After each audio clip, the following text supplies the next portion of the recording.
Esse é o único modo. Quando nós choramos as perdas da vida, e aí então no nosso interior se abre um espaço para que a nossa fé tenha lugar para crescer. Esse é o caminho para nós nos chegarmos mais perto de Deus, mesmo quando coisas horríveis estão acontecendo. Talvez você que esteja me ouvindo, talvez os babilônios já devastaram a sua esperança. Talvez os babilônios do desemprego, da crise financeira, da crise conjugal, os babilônios de relacionamentos familiares, enfim, talvez os babilônios já devastaram a esperança do seu coração. Talvez você já está chorando por perdas que já aconteceram. Mas mesmo assim, mesmo em meio a tanta dor, você tem a possibilidade de optar em confiar em Deus. Você pode sim abrir o seu coração, você pode sim se arrepender dos seus pecados e aceitar Jesus Cristo pela fé. Você tem essa opção. Por que eu estou dizendo isso? Você só vai estar num novo nível de intimidade com Deus e sair desse vale se você mesmo mergulhado no sofrimento, confiar em Deus. Você precisa confiar em Deus. Você precisa entregar a sua vida para Jesus, você que ainda não fez isso. Mesmo que você não esteja compreendendo aquilo que está acontecendo na sua vida. Foi assim que Abacuque saiu do vale. Mesmo não entendendo o que estava acontecendo, ele orou de forma sincera a Deus com relação a tudo aquilo que ele havia perdido ou perderia. E ao mesmo tempo, ele constatava que ele tinha Deus, que ele confiava em Deus. Se nós quisermos sair do vale, é assim que nós devemos fazer. Confiar em Deus, apesar das circunstâncias. Sermos sinceros na oração. Então, a sua oração, ela passa a ser mais ou menos assim: olha, Senhor, apesar do meu cônjuge prometer que ele ficaria comigo até que a morte nos separasse, e ele não ter feito jus a essas palavras, ainda assim eu me alegrarei no Senhor, no Deus da minha salvação. Quando a gente confia em Deus, apesar de não estar entendendo nada, apesar das nossas crises, nós oramos assim: Senhor, embora eu criasse os meus filhos para que eles pudessem ter juízo, e agora eles estão tomando decisões assustadoras, ainda assim, Senhor, eu confiarei no meu Deus e me alegrarei no Deus da minha salvação.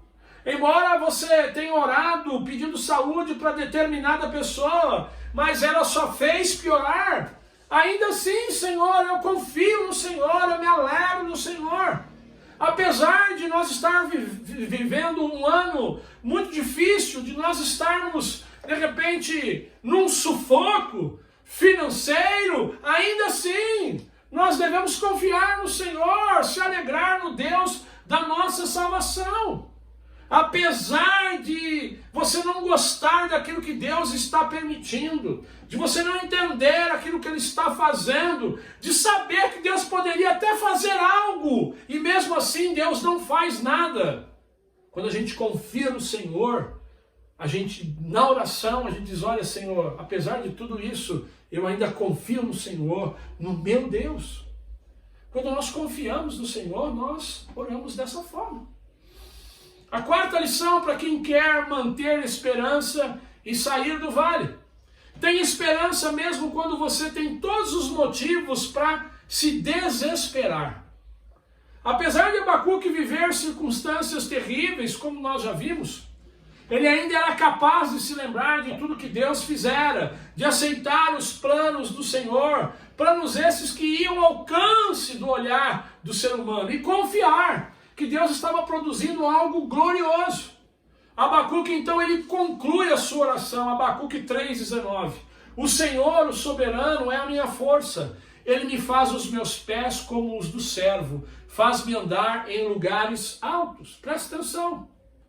Quando você para e pensa em tudo que Abacuque estava enfrentando, os males da sociedade da época, E depois nós sabemos que tudo iria piorar, e piorar muito quando os babilônios entrassem na cidade.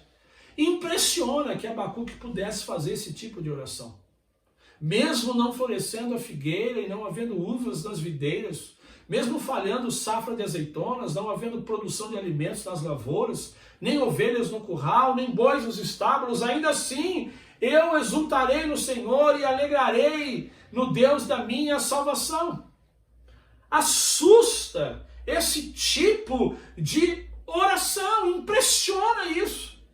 Ou seja, embora tudo piore antes de melhorar, sabe o que Abacuque está dizendo para nós aqui?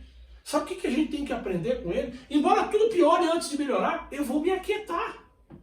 Eu vou me aquietar, sabe por quê? Porque o justo, ele vive pela fé e não por vista.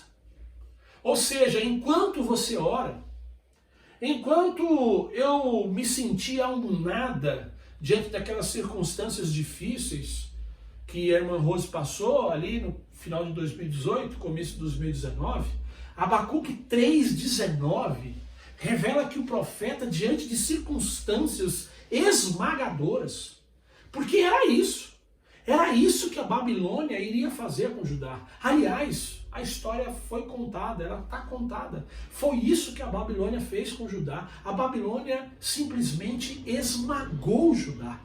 Mas no verso 19, o profeta então, diante de uma circunstância esmagadora, ele se compara a um servo da montanha, um animal de pés firmes, prestes a subir as alturas, a sair do vale do desespero, do vale da depressão, do vale da desolação e atingir o topo da montanha. Não é possível que você até aqui não aprendeu alguma coisa com o profeta Abacuque. Você que está querendo sair do vale, você que está vivendo um período de escuridão na sua vida. Se você não aprendeu nada até aqui, em nome de Jesus, se lembre então apenas do significado do nome do profeta: lutar e abraçar. Em tempos de escuridão, em tempos de crise, de dúvidas, nós temos que lutar com Deus, mas ao mesmo tempo abraçar Deus, confiar em Deus, ter esperança em Deus. Pastor Craig diz que inúmeras são as vezes que nós atravessamos por períodos difíceis e gritamos e lutamos com Deus, e tudo que Deus está querendo fazer, na verdade, ou está tentando fazer, é nos segurar e nos conduzir em meio à tempestade. É o que Deus está fazendo com você. Acredite, Deus está te conduzindo no meio dessa tempestade. Deus está te segurando. Deus está te escondendo debaixo das suas potentes mãos. Eu sei que nesses momentos nós queremos fazer perguntas, exigir respostas, responsabilizamos Deus, queremos que Deus conserte a situação no nosso momento, mas Ele sabe, Deus sabe que isso não é possível, para o nosso próprio bem. Por isso, em tempos de crise, lute com Deus, mas ao mesmo tempo, abrace o Senhor. Eu quero concluir. Esperança é uma coisa muito curiosa. Por mais que as coisas se tornem difíceis, quando você confia em Deus de verdade, você tem segurança para descansar que, apesar de tudo, Deus continua no controle, né? Mas esperança é algo bastante curioso. Mas eu quero finalizar com um grande exemplo de esperança, um grande exemplo de confiança no Pai. Jesus Cristo. Quando Jesus estava ali no Getsemane, ele sabia de tudo que ia acontecer. Ele sabia de tudo que ele teria que suportar, né? De toda tortura, de carregar os pecados do mundo inteiro, enfim. Mas mesmo assim, Jesus, ele seguiu em frente, ele permaneceu fiel ao Pai. É o que diz o escritor do livro aos Hebreus. Hebreus capítulo 12, versículos 2 e 3. Ele escreve: ele, pela alegria que lhe fora proposta, suportou a cruz, desprezando a vergonha, e assim assentou-se à direita do trono de Deus. Pensem bem naquele que suportou tal oposição dos pecadores contra si mesmo, para que vocês não se cansem e nem desanimem. Jesus ele só precisou de um motivo para avançar em meio à sua dor. Um bom motivo para continuar. Sabe qual foi? Você. Você é a alegria que estava proposta para Jesus.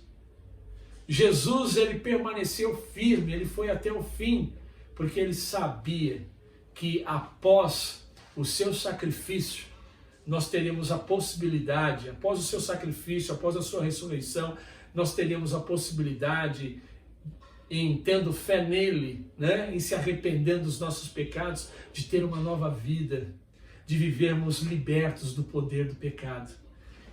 Essa alegria que estava proposta foi a alegria com que fez Jesus avançar em meio à sua dor. Sabe, quando você não sabe quem você é, quando você não sabe quem você é, quando você não sabe para onde você vai, quando você vive sem esperança, é difícil sair do vale e muito mais permanecer fora dele. Mas a Bíblia diz que em Cristo Jesus nós temos tudo que nós necessitamos para a vida. Você quer sair do vale? Você quer viver uma experiência nova? Comece entregando a sua vida para Jesus. O apóstolo Paulo, a sua carta à igreja de Roma, no capítulo 1, verso 16, diz que o Evangelho é o poder de Deus para todo aquele que nele crê. Eu sei que não há nada de errado nós ansiarmos as coisas. Mas você e eu, nós sabemos que existem coisas que são mais fáceis e coisas que são mais difíceis.